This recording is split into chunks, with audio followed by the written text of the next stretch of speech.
आज कवि कुमार विश्वास अयोध्या पहुंचे हैं। यहां पहुंचते ही उनका एयरपोर्ट पर भव्य स्वागत किया गया। कुमार विश्वास के पैर धोए गए, उनके तिलक लगाया गया, फूलों की वर्षा की गई। रामनगरी पहुंचकर कुमार विश्वास भक्ति में लीन दिखे।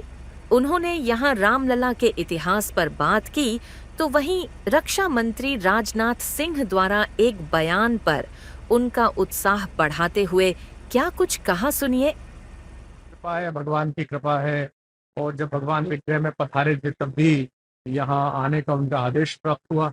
इस अंचल में कहीं भी जाइए तो मन करता है कि जिसके विषय में स्वयं भगवान ने कहा, जन्म भूमि मम पुरी सुहावन। और इस समय तो जिस तरह का वैश्विक विस्तार होना चाहिए उसका यत्किंचित प्रयास समाज ने किया है, देश ने किया है, व्यवस्थाओं ने किया है, तो इसलिए और अधिक रुचिकर लगता है। जो पहले एक मन में ग्लानि होती थी, दुख होता था कि जहाँ त्रैलोक्य के अधिपति ने अपने स्वयं को शरीर के रूप में स्थापित किया, धारण किया, और जहां से विलोपित हुए अपनी ही सृष्टि में, वहाँ ठीक से व्यवस्था नहीं थी। अब आते हैं तो एयरपोर्ट भी बहुत सुंदर है, रेलवे स्टेशन भी बहुत सुंदर है, सड़कें भी अच्छी हुई हैं, तो मन में अतिरिक्त स्नेह जागता है उस सब व्यवस्था के प्रति जो भगवान ने करा दिया। माघ मेले में लगातार श्रद्धालुओं की संख्या बढ़ रही।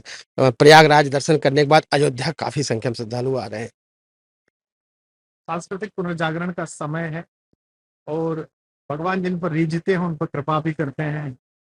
भगवान जिस पर रीझ जाते हों उसको सत्ता दिला देते हैं, चाहे वे सुग्रीव हों, चाहे वे विभीषण हों, जो उन्हें हृदय में धारण करते हैं, जो उनके काज के लिए अनवरत प्रयास करते हैं, भगवान उन पर रीझते हैं। माघ मेले के श्रद्धालुओं को तो बहुत बहुत शुभकामनाएं। प्रशासन से भी अनुरोध कि वे संतों की गरिमा का ध्यान रखते हुए और श्रद्धालुओं की व्यवस्था का ध्यान रखते हुए यह जो माघ मेले में माघ मकरगत जब रवि हुई, यह कहा गोस्वामी जी ने कि तीर्थ पति पे सभी लोग आते हैं। और यही महर्षि याज्ञवल्क्य ने महर्षि भरद्वाज को यह कथा सुनाई थी, जिसके माध्यम से पूरे विश्व में फैली। मैं सबको शुभकामनाएं प्रदान करता हूँ। जिसको प्राण प्रतिष्ठान में निमंत्रण मिला था उन्होंने ठुकरा दिया था, वो भी रामलाल दर्शन करने धीरे धीरे पहुंच रहे हैं। उसको लेकर 23 तारीख को एक बड़ा विपक्ष का नेता भी पहुंच रहा है। इसको लेकर कहा था कि आप दल से विरोध कीजिए, राम से विरोध मत करिए, क्योंकि राम से द्रोह करके, द्वेष करके संसार में किसी की सरी नहीं, कोई ठीक से रहा नहीं। मैं आशा करता हूँ कि भगवान सबको सद्बुद्धि देंगे और वे स्वयं ही तय करते हैं कि उनके द्वार तक कौन पहुंचे। वे ही तय करते हैं कि किसको आशीर्वाद देना। उनको शुभकामना, जो भगवान के चरणों में अब आ रहे हैं वो अब आए, बाद में आए, पहले आए, अंततः तो भगवान का अंश ही है, वही विलीन होना, वहीं से प्रकट हुए। मेरी पूरी शुभकामना विपक्ष के और पक्ष के उन सभी नेताओं को, सभी बंधुओं को जो भगवान के दर्शन के लिए आए। पहले की अपेक्षा आपकी अयोध्या में कितना अंतर देखते हैं, कितना जमीन आसमान का अंतर है? 55 वर्ष हो गई। इस वसंत पंचमी में 56 वर्ष पूर्ण करूंगा। मैंने 17-18 वर्ष की आयु में पहली बार दर्शन किए थे। तब से लेके आज तक एक पूरा कालखंड बीता है। हम लोग सौभाग्यशाली हैं कि जो लोगों ने 500-600 वर्षों में नहीं देखा, वो हमने इस कालखंड में देखा।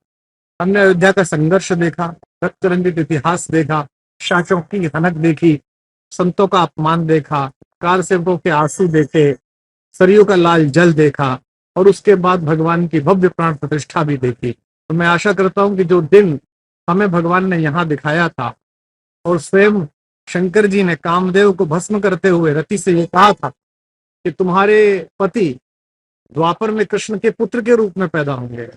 तो राम कथा के आदि आचार्य शंकर जी से प्रार्थना ये है कि आपने अपने एक देवता के तो भव्य दर्शन करा दिए, दूसरे देवताओं के यथाशीघ्र भव्य दर्शन कराए। सर, आखिरी सवाल। सर, रक्षा मंत्री ने अपने पड़ोसी को बिना नाम लिए पागल कहा और कहा पागल सावधान रहना चाहिए, कब क्या कर दे। इसके लिए स्वदेशी हथियारों के उन्होंने ज्यादा तत्व किए। रक्षा मंत्री माननीय Rajnath Singh ji Atal Bihari Vajpayee school of politics जो है उसके कुलपति हैं। वे कम बोलते हैं, इशारों में बोलते हैं, लेकिन सार्थक बोलते हैं।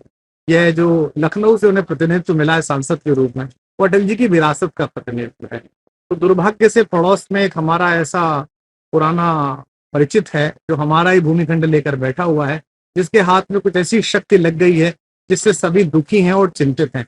उसे सचेत रहना और सावधान रहना, यह भारत का संकल्प भी है और उत्तरदायित्व भी है।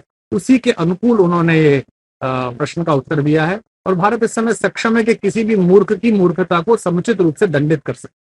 आपके मोबाइल पर तुरंत आएगी ब्रेकिंग न्यूज, स्क्रीन पर सबसे पहले दिखेगी बड़ी खबर, देश दुनिया की हर खबर एक जगह। अब आपके मोबाइल पर तुरंत फटाफट इंस्टॉल कीजिए न्यूज नेशन ऐप और रखिए खुद को अपडेट।